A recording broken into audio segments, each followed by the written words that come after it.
solemnly swear I, John Fitzgerald Kennedy, do solemnly swear that you will faithfully execute the office of President of the United States that I will faithfully execute the office of President of the United States and will, to the best of your ability, and will, to the best of my ability, preserve, protect, and defend the Constitution of the United States. preserve, protect, and defend the Constitution of the United States. So help me God. So help me God.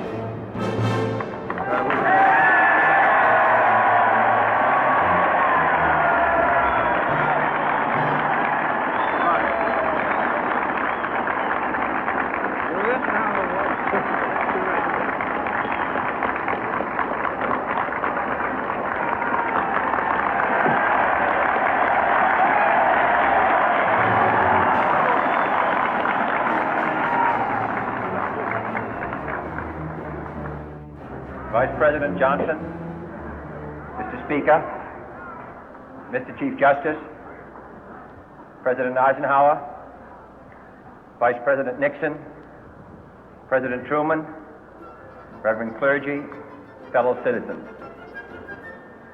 We observe today not a victory of party, but a celebration of freedom, symbolizing an end as well as a beginning, signifying renewal as well as change.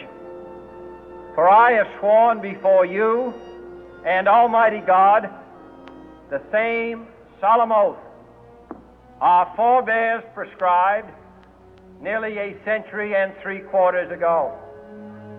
The world is very different now, for man holds in his mortal hands the power to abolish all forms of human poverty and all forms of human life. And yet the same revolutionary beliefs for which our forebears fought are still at issue around the globe. The belief that the rights of man come not from the generosity of the state, but from the hand of God. We dare not forget today that we are the heirs of that first revolution. Let the word go forth from this time and place to friend and foe alike that the torch has been passed to a new generation of Americans born in this century, tempered by war, disciplined by a hard and bitter peace, proud of our ancient heritage, and unwilling to witness or permit the slow undoing of those human rights to which this nation has always been committed and to which we are committed today at home and around the world.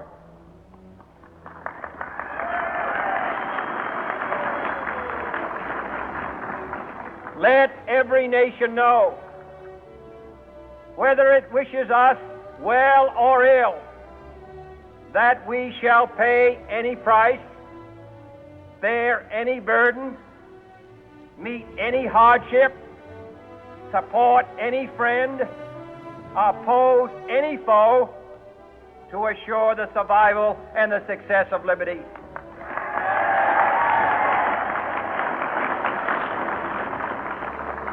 This much we pledge and more.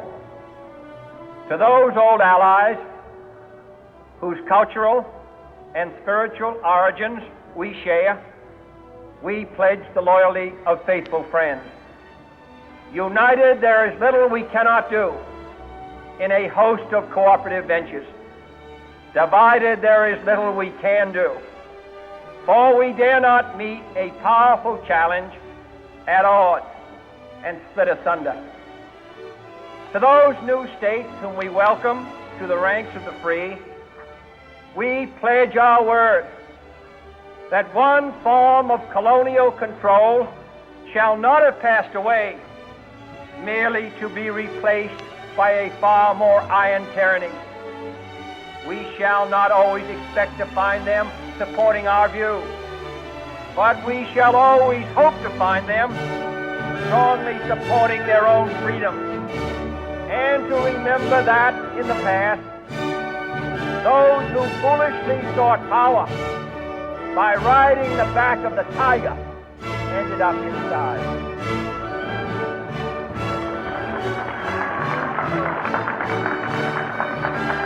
To those people in the huts and villages of half the globe, struggling to break the bonds of mass misery, we pledge our best efforts to help them help themselves.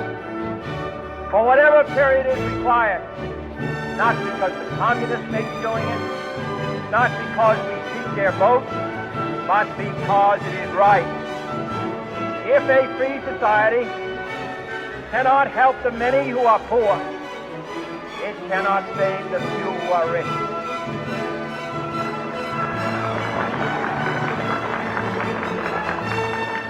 To our sister republics south of our border, we offer a special pledge to convert our good words into good deeds, in a new alliance for progress, to assist free men and free government in casting off the chains of poverty.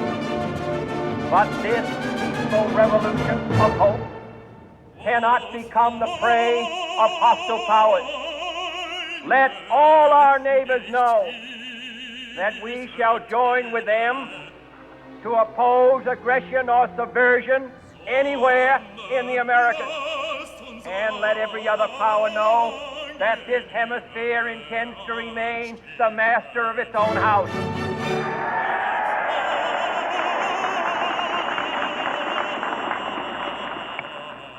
To that World Assembly of Sovereign States, the United Nations, our last best hope, in an age where the instruments of war have far outpaced the instruments of peace, we renew our pledge of support to prevent it from becoming merely a forum for invective, to strengthen its shield of the new and the weak, and to enlarge the area in which its writ may run. Finally, to those nations who would make themselves our adversary, we offer not a pledge, but a request that both sides begin anew the quest for peace. Before the dark powers of destruction, unleashed by science, engulf all humanity in planned or accidental self-destruction. We dare not tempt them with weakness, for only when our arms are sufficient beyond doubt can we be certain beyond doubt that they will never be employed. But neither can two great and powerful groups of nations take comfort from our present course, both sides overburdened by the cost of modern weapons, both rightly alarmed by the steady spread of the deadly atom, yet both racing to alter that uncertain balance of terror that stays the hand of mankind's final war. So let us begin anew, remembering on both sides that civility is not a sign of weakness, and sincerity is always subject to proof. Let us never negotiate out of fear, but let us never fear to negotiate.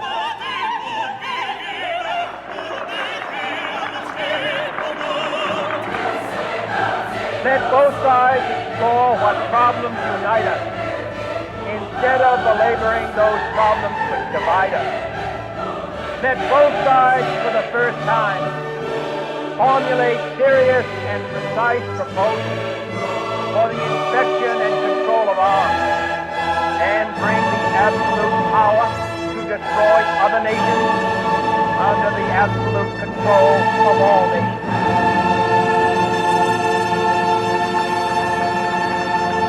Let both sides seek to invoke the wonders of science instead of its terrors. Together, let us explore the stars, conquer the deserts, eradicate disease, tap the ocean depth, and encourage the arts and commerce. Let both sides unite to heed in all corners of the earth the command of Isaiah to undo the heavy burden and let the oppressed go free. And if a beachhead of cooperation may push back the jungle of suspicion, let both sides join in creating a new endeavor, not a new balance of power, but a new world of law, where the strong are just, and the weak secure, and the peace preserved. All this will not be finished in the first 100 days, nor will it be finished in the first 1,000 days, nor in the life of this administration, nor even perhaps in our lifetime on this planet. But let us begin.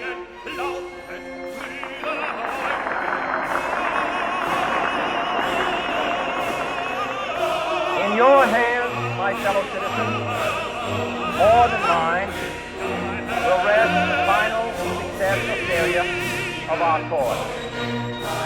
Since this country was founded, each generation of Americans has been summoned to give testimony to its national loyalty. The graves of young Americans who answered the call to service surround the globe. Now the trumpet summons us again, not as a call to bear arms, though arms we need, not as a call to battle, though in battle we are, but a call to bear the burden of a long